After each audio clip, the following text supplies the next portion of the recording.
बिस्मिल्लाहिर्रहमानिर्रहीम, अस्सलाम वालेकुम। मैं हूं सैयद शहरियार अली नकवी और आप लोग देख रहे हैं घूसा व्लॉग्स। हमेशा की तरह छत पे भाइयों बहनों दोस्तों बुज़ुर्गों, असल में वीडियो बनाने का इस वक्त मकसद यही है कि 2000 केस पे जो अभी रिपोर्ट आई है तो उसके ऊपर जो है मैं रिएक्शन दूं। बेसिकली ये रिएक्शन वीडियो है, ठीक है, क्योंकि आपको पता है कि मैं ज़्यादातर रिएक्शंस ही दे रहा होता हूँ और रिपोर्टिंग तो ज़ाहिर है मेरा नहीं है फोल्डर। बट जो नूर मुनीर के हवाले से जो बयान आया है जज साहब इलियास मेमन साहब का, वो काबिले तशवीश है, ठीक है, क्योंकि उन्होंने मुलज़िमा को ये कह के बरी कर दिया है कि ये एक औरत है, ठीक है, और बाकी मुलज़मान को जब ज़मानत मिली हुई है तो इसे भी मिलनी चाहिए।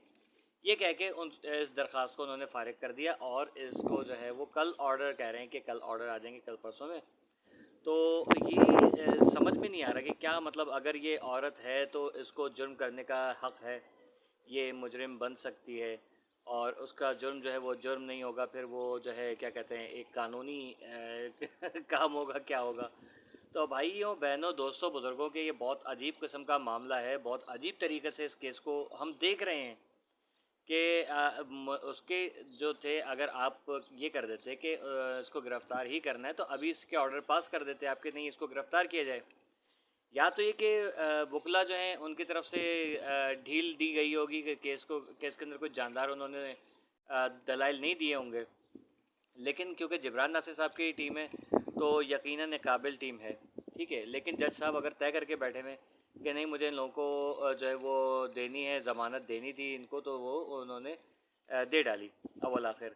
लेकिन इसको हरगिज़ भी नेगेटिव नहीं लिया जाए क्योंकि जस्टिस इलियास मेमन ही इस केस को काफ़ी अरसे से देख रहे हैं और बच्ची का जो बयान आया है वो भी उनके सामने है।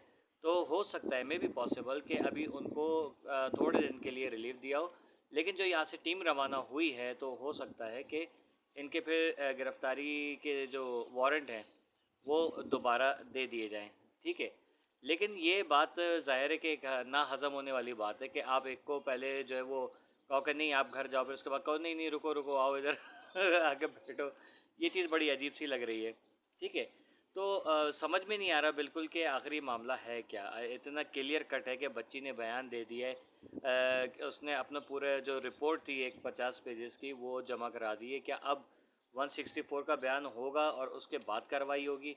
तो अगर ये चीज़ है तो उनको ये तो एक अंडरस्टूड सी बात है कि बच्ची जो है वो चाह रही है कि इन लोगों को सज़ा मिले क्योंकि इन्होंने उसकी ज़िंदगी बर्बाद की है।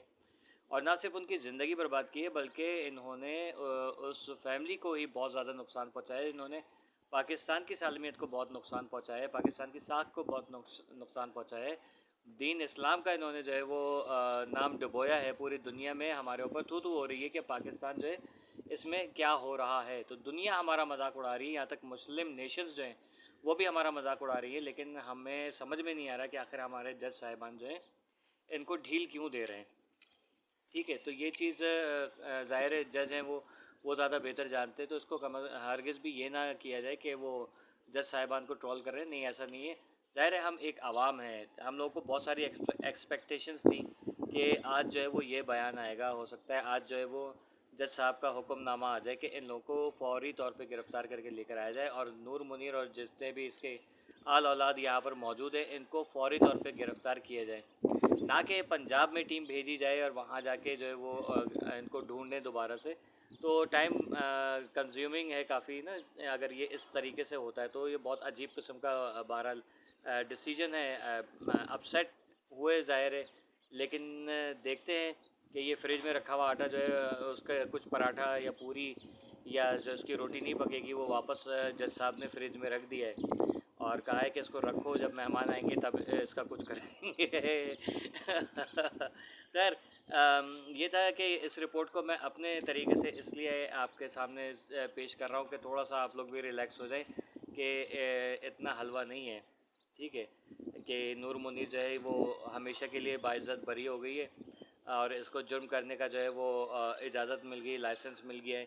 लेकिन इस औरत ने, मैं आप लोगों को गारंटी के साथ कह सकता हूँ, इसने इतने दिनों के अंदर कई बच्चियाँ और जो यहाँ से कराची से अगवा हुई हैं, इसने और भी ये बच्चियाँ अगवा करने में इस औरत का हाथ होगा लाजमी, क्योंकि इसे अपना केस लड़ने के लिए पैसे चाहिए। अब इनको फ़ंड्स वगैरह नहीं मिल होंगे ज़ाहिर है इतने, कि ये अपनी ट्रैवलिंग कर सके, अपना रिहाइश का, खाने पीने का कर सके, पहनने ओढ़ने का कर सके, वकला का जो है वो बंदोबस्त कर सके। क्योंकि कल खबर आ रही थी कि इनका केस कोई वकील नहीं ले रहा है, लेकिन आज जो है वो वकील भी आया सामने और उसने आके इनके दलाइल दिए और कहा कि भाई ये जो है एक खातून है तो इनको छूट दी जाए, क्योंकि बाकी मुलजमान भी जो है वो बेल पर हैं। तो ये कोई अजीब किस्म की बहरहाल बात है। तो इन्होंने, मुझे शक पड़ रहा है कि ज़ाहिर है कि हराम तरीके से ही अपना केस लड़ रहे हैं, तो इन्होंने यकीनन कोई ना कोई बच्चियाँ आर पार की होंगी यकीनन, ठीक है ना।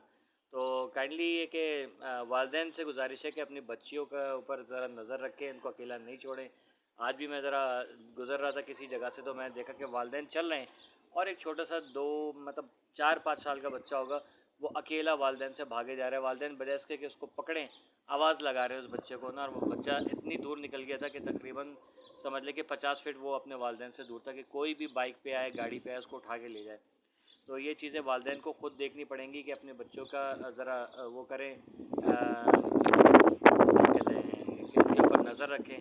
और मैंने एक दफ़ा आप लोगों से एक बात कही थी कि ये बच्चियां जो है वो या फिर ये कुछ गड़बड़ चल रही है तो किस तरीके से, वो मैं इंशाल्लाह हिम्मत कर आके 1-2 दिन में अगर मुझे याद रहा तो मैं आप लोगों को वो चीज़ें ज़रूर बताऊंगा। भले से वो वीडियो बाद में डिलीट कर दी जाए, लेकिन आप लोगों के कम अज़ कम नॉलेज में ज़रूर आ जाएगी, ठीक है। फ़िलहाल के लिए इतना ही काफ़ी है। कीप वॉचिंग गुसा व्लॉग्स। अल्लाह हाफिज़।